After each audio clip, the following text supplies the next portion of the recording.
they're just waiting for the final decision. They are already considering. So, yun ang magandang balita. No? The camp ni Sen ba to? Yes. Pero, Considering na ano, sir? Paano ba? Para namang parang pag-uusapan na raw nila. Sir, ano yung consider nila, sir? Whether to waive the salaries and allowances, recommended, no? As we recommended. Sir, ni-relay po ng Ano lang naman yun, kasi nga sabi ko, kung susundin talaga natin yung rules sa korte nga, tinaabot tayo ng taon di ba? Minsan.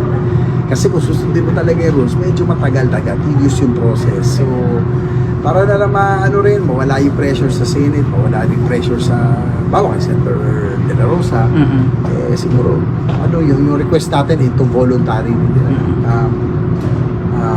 forgo o yung kanyang or waive niya yung salaries and allowances. That's also seconded sinang-ayunan din naman ni Senate President Soto yun. No? Paano yan, sir? Pinaabot ng office niya sa inyo na mukhang hindi ko na-consider na. May mga nagpapaantay kasi hindi rin namin alam kung paano mag-get in touch with him. We don't know how to get in touch with him. No?